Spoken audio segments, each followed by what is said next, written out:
Queen Elizabeth I. Elizabeth's family. Many people think Elizabeth Tudor was the greatest English ruler of all time.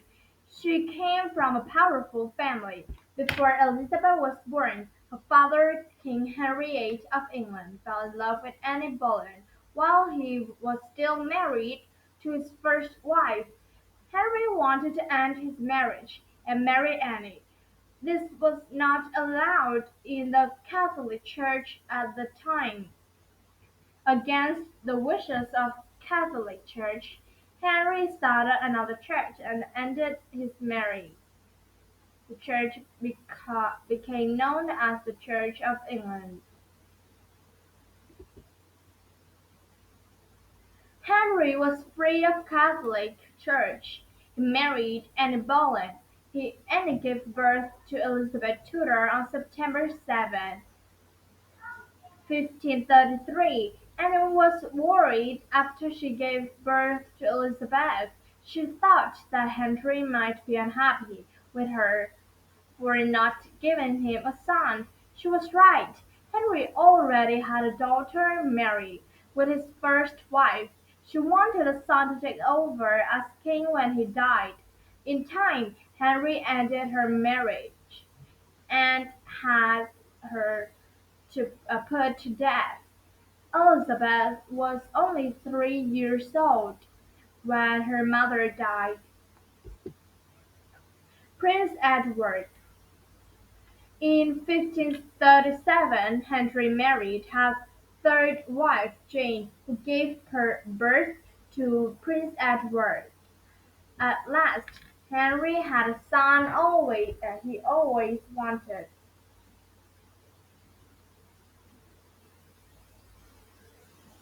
Jane, however, he died a few days after after Edward was born.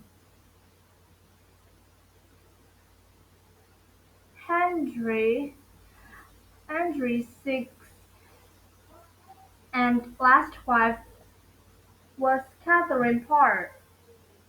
She told Henry to decide who would one day take over his throne, and finally he died.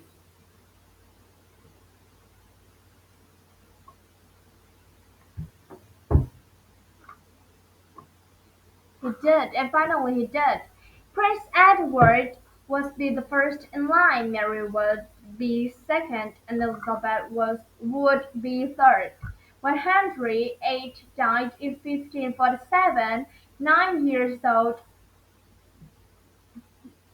Prince Edward became king. His rule as king was short. Edward died when she was only 15 years old.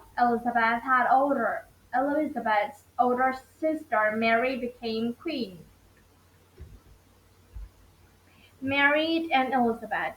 Mary had been raised in the Catholic religion. In her time, some people began a new Protestant religion. Mary's goal as queen was to end the Protestant religion and make the Catholic religion English main religion again.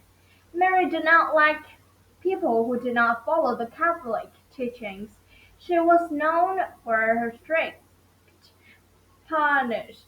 punishments and often ordered Protestants to be put to death.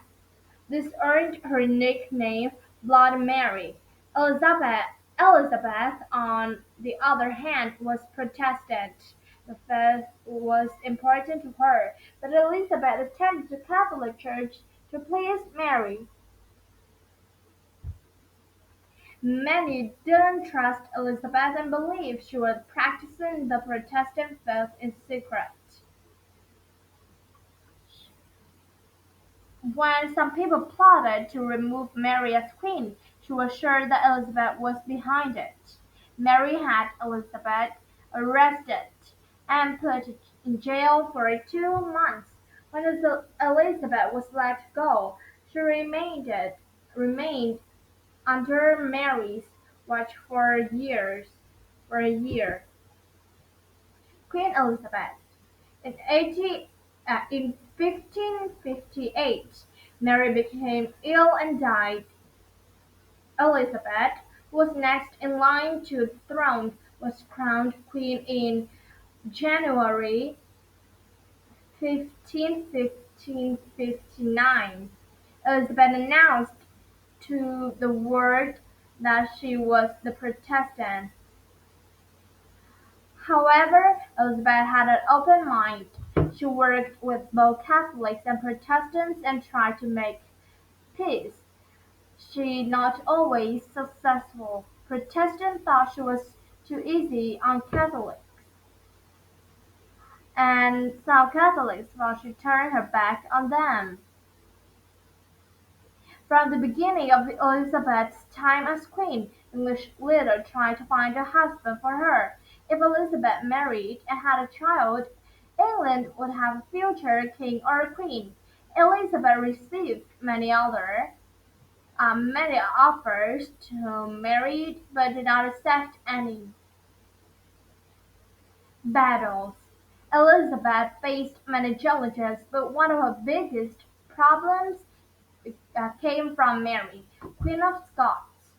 Mary, Elizabeth's cousin, was the Catholic Queen of Scotland. When Catholics didn't think Elizabeth should be queen, different Catholic groups plotted to remove Elizabeth so Mary could could be the English queen.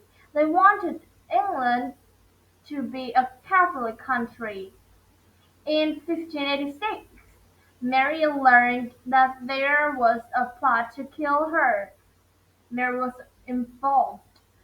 Elizabeth had her put to death. Mary died on February 8, 1507.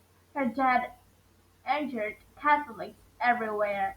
King Philip II of Spain, in Catholic, was one of them. Philip thought that Queen Elizabeth has gone too far and should be removed as queen. He also wanted England to be a Catholic country again. In 1588, Philip ordered a large group of ships to set sail and invade England. The ships were loaded with soldiers. Spain, however, was not prepared for the strength of the English. English ships forced the Spanish ships far to the north. Many Spanish ships crashed on the rocky shores, and many men died. Elizabeth's successes. Over time, Elizabeth reduced the religion fighting and had torn apart her country. The Protestant Church became official religion of England. There was great growth in education and arts. More people than ever have learned to read and write. Theatre became very popular during Elizabeth's time, and writers often brought plays and actors on the court.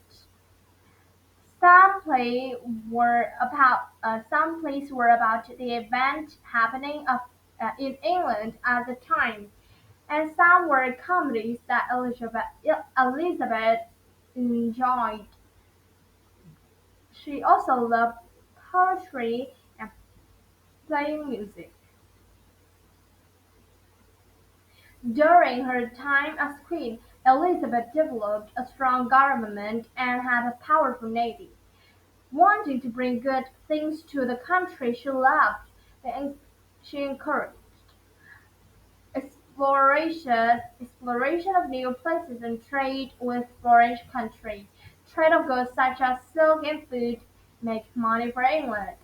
England was set to become a global empire in the Elizabethan age came to be known as the Golden Age in English history. As a result of growth during this time, England became one of the most important countries in the world. A strong leader, Elizabeth died in 1603 at the age of 69. She ruled England for 44 years. She named Protestant James VI, the sons of Mary, Queen Scots. as a new king. By doing so, she united Scotland and England. Elizabeth was a well-educated, strong queen and proved that a woman could be a successful ruler, at the same time showing the love and respect of her people.